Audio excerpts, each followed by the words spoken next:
Muy buenos días. Mi ponencia en este caso va a tratar sobre la utilización comunicacional de la numismática como contrapoder en tiempos de guerra. En concreto, se ha elegido los años que abarcan de 1936 a 1939. Yo soy Francisco Javier García Herrero, pertenezco a la Universidad de Valladolid y este trabajo es un trabajo más amplio de una tesis doctoral en la que uno de los apartados, una de las patas, es precisamente la utilización de la numismática como ese contrapoder. Vamos a intentar desarrollarlo a lo largo de esta ponencia, de esta comunicación. No pretendo que sea muy larga, ¿de acuerdo? Porque creo que si el tema si se desarrolla en mucho tiempo puede llegar a ser pesado, entonces vamos a intentar hacerlo ligero, pero eso no quiere decir que sea incompleto. La introducción, bueno, pues el mundo de la moneda evidentemente a lo largo de la historia siempre ha estado bajo el poder. Es una prerrogativa de los monarcas, de gobiernos, de regímenes. Incluso ya el fuero viejo de Castilla señalaba como algo que no se debía de dejar a otras personas, o a otras entidades, o a otras administraciones. Hasta el siglo XIX prácticamente la moneda, aparte de ser una prerrogativa real o gubernamental, se veía como algo intocable. Rozaba prácticamente lo que era lo sagrado. Así hay autores que lo recogen. Era algo que no se debía hacer, no estaba ni siquiera bien visto, ni siquiera aceptado, ni siquiera planteado en la sociedad. A finales de los años 20, del siglo XX, la moneda solo lo sacaba, estaba emitida por el gobierno, y había una especie de elemento publicitario que imitaba las monedas y que fue prohibido en el año 1927 por las confusiones que creaba. Es en la Semana Trágica de Barcelona, en España, concretamente en España, este suceso es el que marca un poco el comienzo de la manipulación numismática, y es con la campaña del Maura sí, Maura no. Hay incluso un debate que las propias monedas recogen, que en este caso no vamos a nombrar porque se sale de los años que más nos interesan. Y durante la Segunda Guerra, durante la Segunda República y durante la Guerra Civil, todos los partidos de todos los espectros van a utilizar la manipulación numismática, ¿de acuerdo?, para hacer llegar sus mensajes. Tenemos que ponernos en la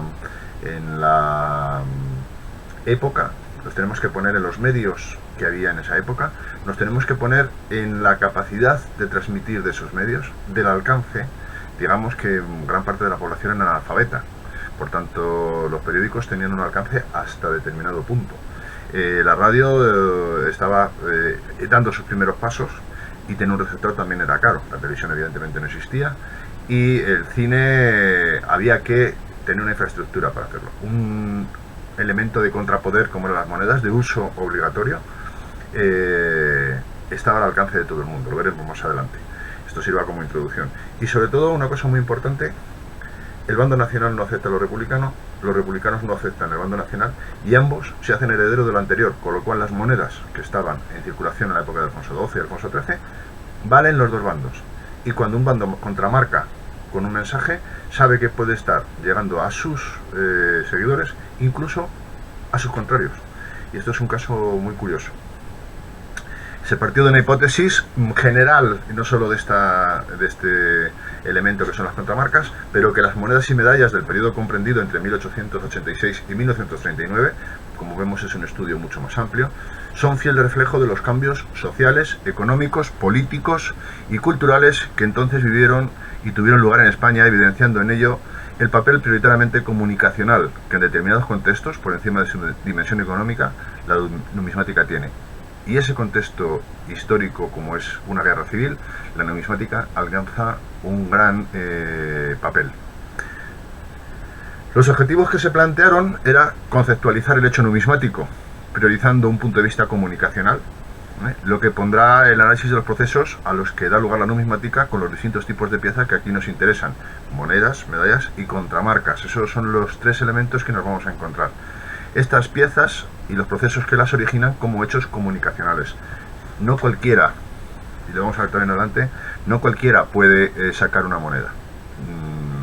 Hay que tener una preparación técnica, tanto para la fundición, para el grabado, para la realización en sí, desde el más alto nivel, desde oficiales muy preparados a operarios.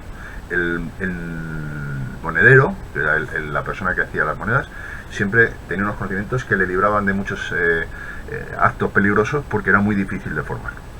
Conocer a fondo el periodo que comprende el reinado de Alfonso XIII, la República y la Guerra Civil, porque de ahí viene toda la masa de monedas que luego se van a utilizar durante la Guerra Civil, y en especial las características políticas, económicas, tecnológicas y comunicacionales determinantes del periodo, como marco para conocer los acontecimientos directamente relacionados con la numismática del mismo.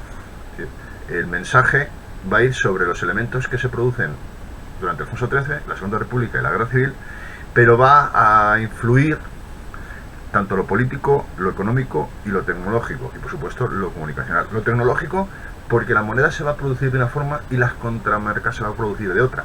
Es decir, las manipulaciones pueden ser, lo veremos también más adelante, desde con un clavo, poner el mensaje que quieres, a de una forma regular, institucionalizada y profesional, como llega a hacer el Partido Comunista. Conocer las peculiaridades de cada uno de los subperiodos comprendidos entre el 86 y 1989, y en particular los relativos a la comunicación y la numismática, que veremos que van a ir de la mano. La metodología que se ha aplicado, entramos en una parte un poco más densa, y en este marco teórico el método de investigación empleado presenta los siguientes rasgos esenciales característicos del método científico.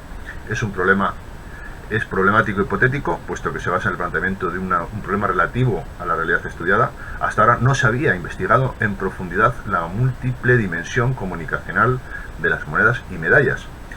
Si uno acude a la bibliografía y a los marcos teóricos, generalmente la moneda se relacionaba con la propaganda, pero con la propaganda del poder, con la propaganda de emperadores romanos, con la propaganda de reyes medievales, con las medallas conmemorativas a partir del siglo XIX de determinados hechos, de determinados personajes.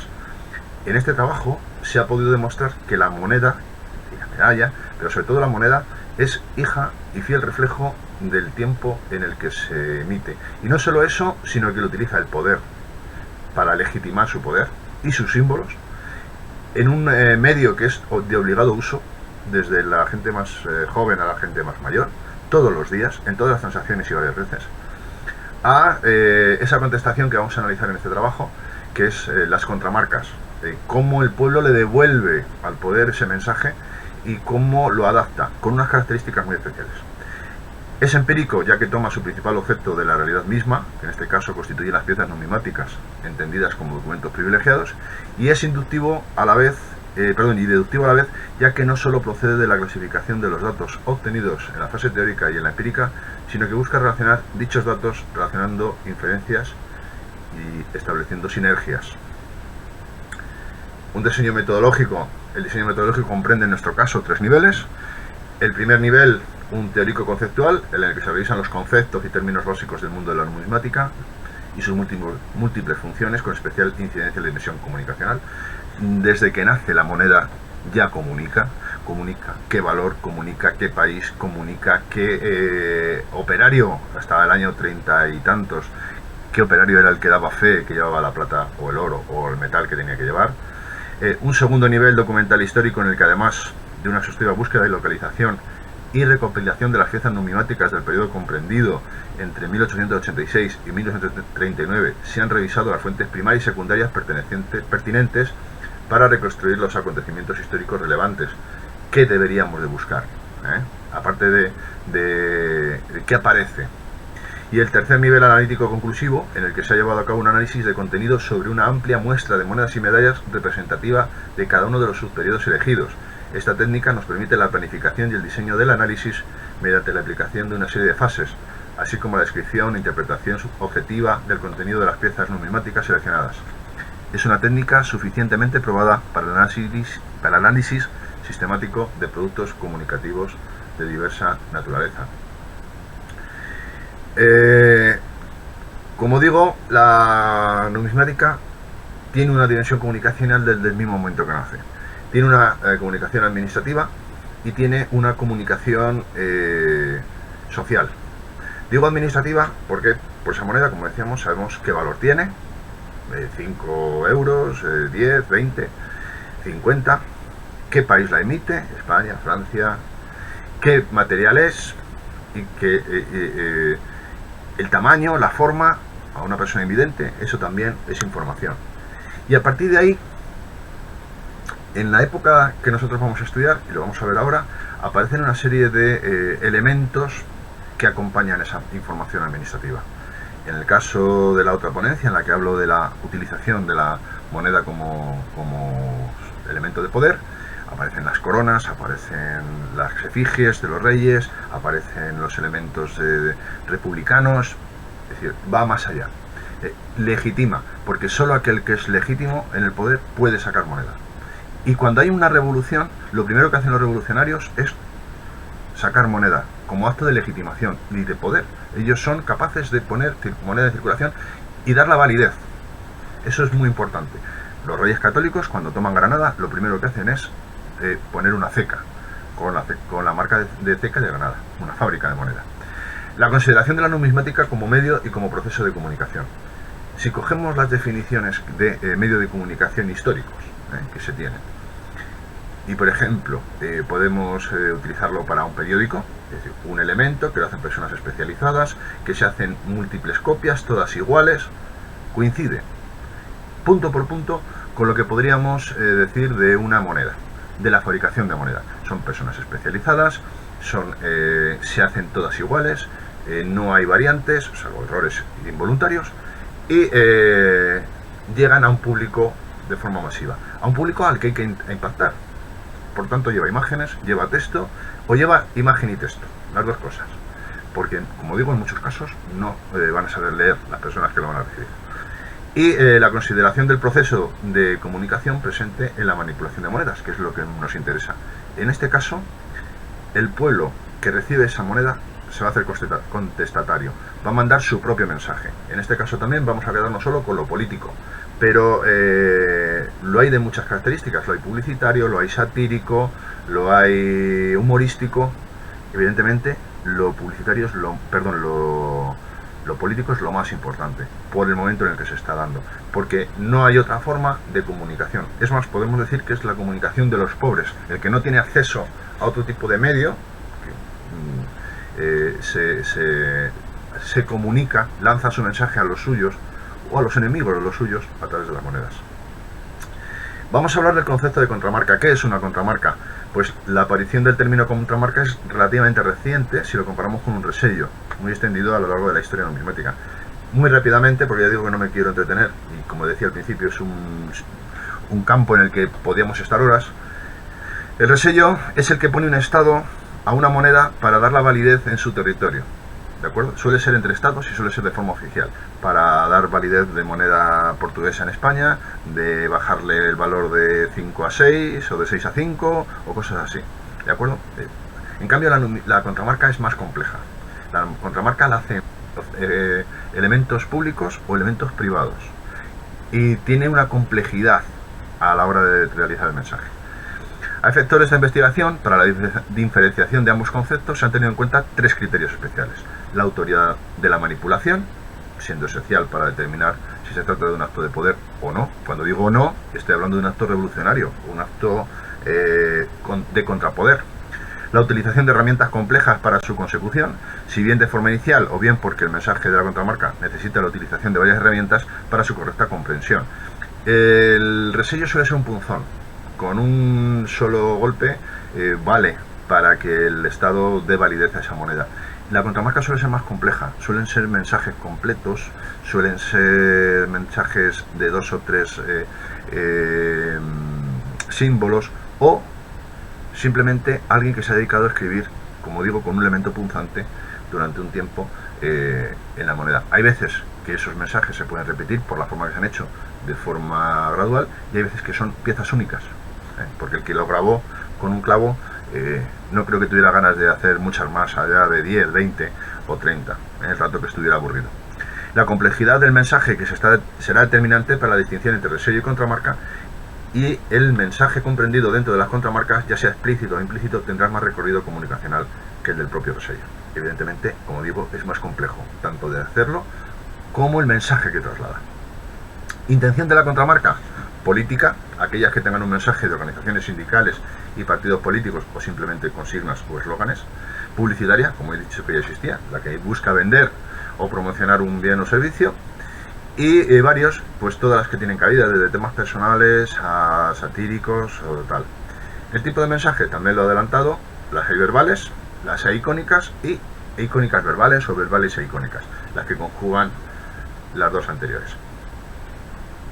Si vamos a Jacobson, más o menos sería este tipo, ¿no? La ciudadanía dentro de un territorio, en este caso el español, lanzaría un mensaje sobre las piezas derivadas de un proceso anterior, es decir, parasitaría un medio que ya existe que contramarcaría las monedas, utilizando pues códigos verbales e icónicos que van a ser decodificables por la gente que lo recibe. Ya veremos si 100 años después, como en nuestro caso, somos capaces, pero en aquel momento lo que la moneda contramarcada traslada sí que es decodificada de forma plena por la gente que la recibe. Y el mensaje es para la ciudadanía, para sus propios compañeros, para sus propios conciudadanos o para el poder, como acto contestatario anónimo. Fíjense que tiene características que nos suenan a las nuevas tecnologías.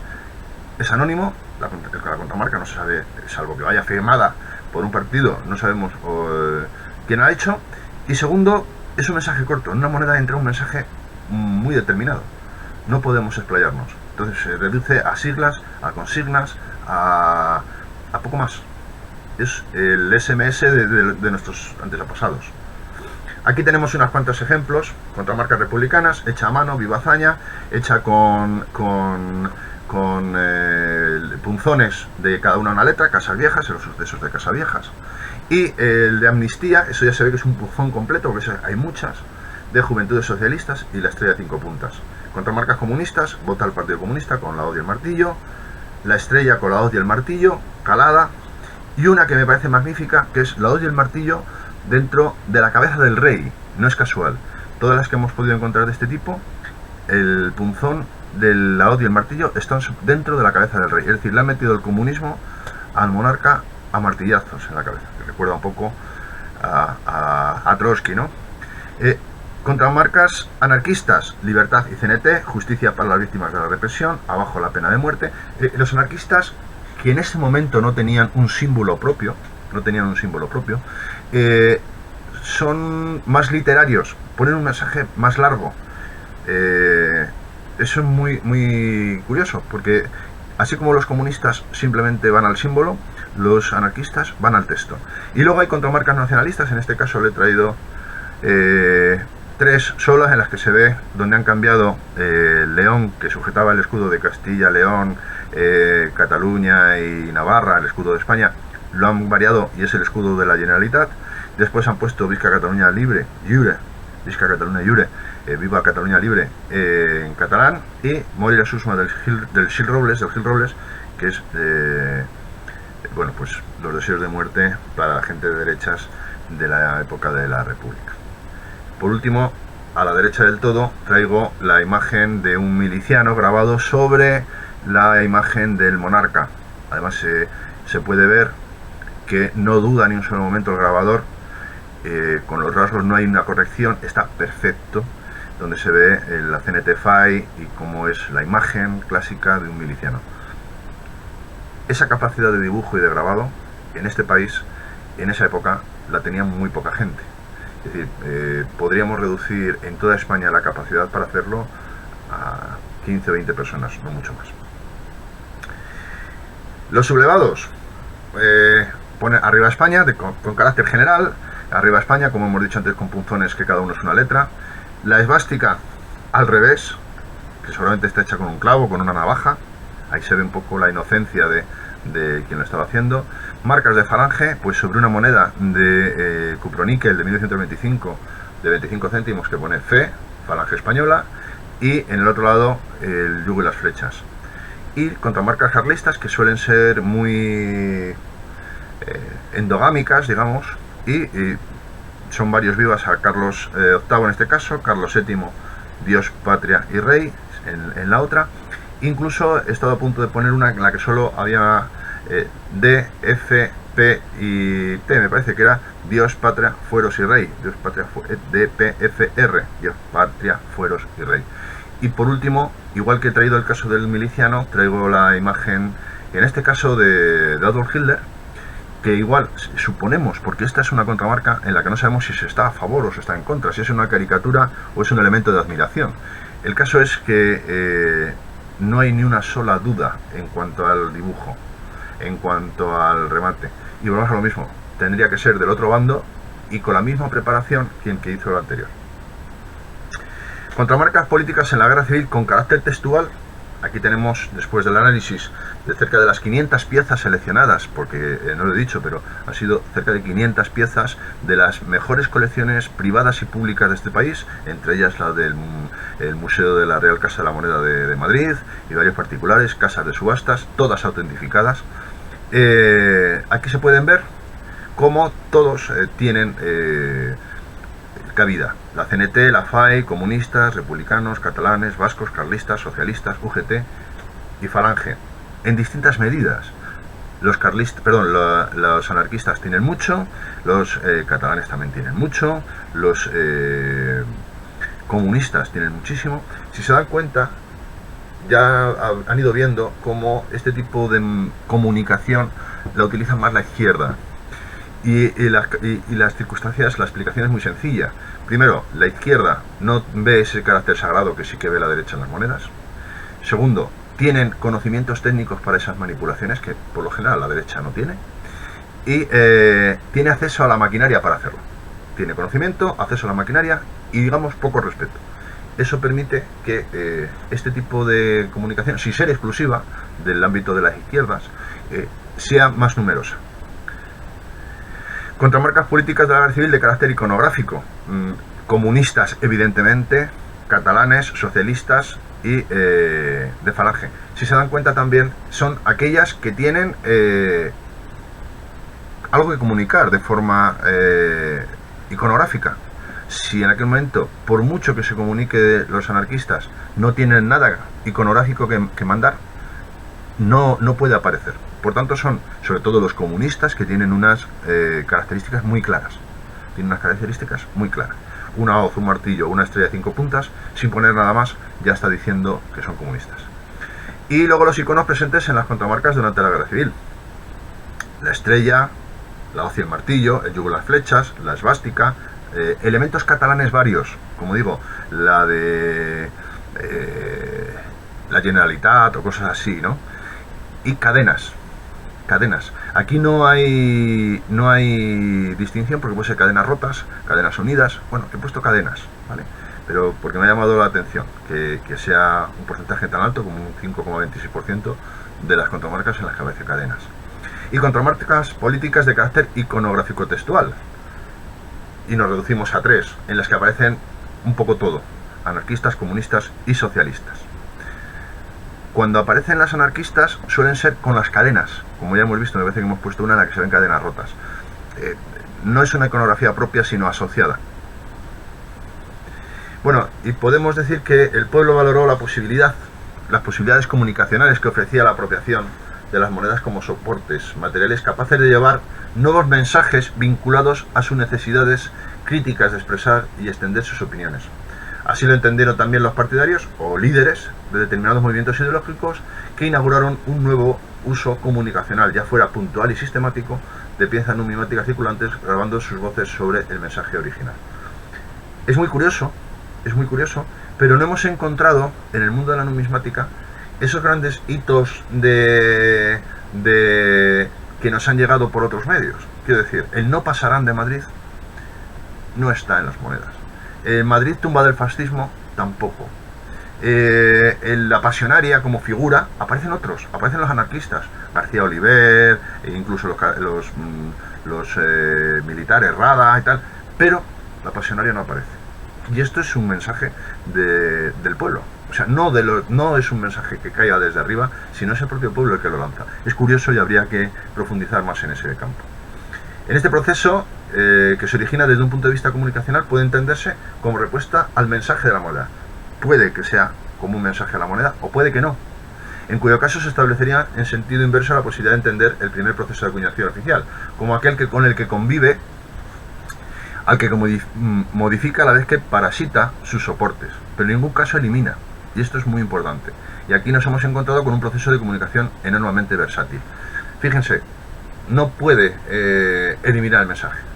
Aunque sea un comunista que aboga por abajo la monarquía, no puede borrar la cara del rey, porque le puede poner una hoz y el martillo en la cabeza, le puede poner muera el rey, lo que sea, pero no lo puede borrar, porque si borra todo, lo raya y lo convierte en una chapa, la moneda no es aceptada en el cambio de diario económico. Por tanto, no tiene recorrido. Lo convierte en una medalla que nadie acepta. Por tanto, ya digo, puede ser una contestación al propio mensaje o no, pero lo que siempre tiene que aparecer son las características de la moneda. Todas las piezas numismáticas emitidas por el poder, monedas o medallas, son susceptibles de ser manipuladas, todas, por los usuarios de las mismas, para grabar en ellas su mensaje, ya sea este un mensaje que altere intencionalmente el grabado, o que simplemente esté grabado encima coexistiendo con él.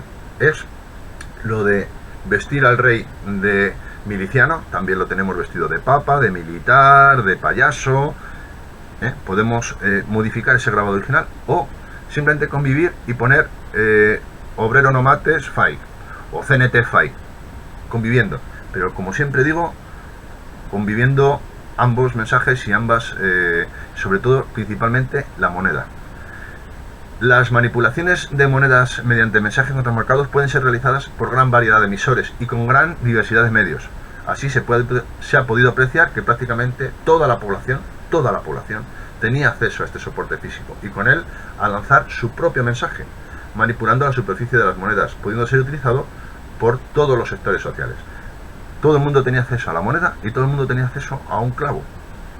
Evidentemente la producción sería muy deficiente y sería muy escasa, y moriría en sí mismo. Si hace alguien 3 o 4 dentro del mundo de la moneda no tendría mucho sentido, pero potencialmente podría, ¿de acuerdo? El proceso de contramarcado de monedas oficiales constituye un medio de difusión de mensaje radical y parásito, entendiendo radical como ese medio que tiene acceso para el pueblo, además de prohibido.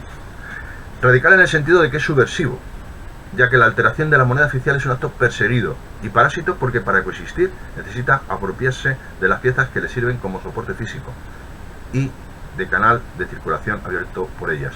Para que la moneda lance ese mensaje tengo que adaptarme a él sin matarla. Pues hasta aquí hemos llegado. Estas últimas diapositivas servían como conclusiones de todo lo anterior. He pretendido ser relativamente corto para que no se hiciera muy pesado, pero evidentemente es un tema que da para muchísimo más y muy largo.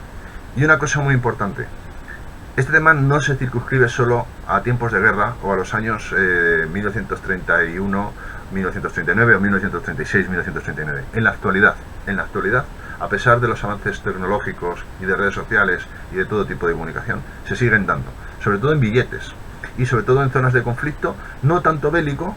No estamos pensando en Ucrania-Rusia, sino estamos pensando en zonas de revueltas sociales, quizás en zonas más revolucionarias, más América Latina, más sitios así, donde la contestación tiene que ser diaria y constante.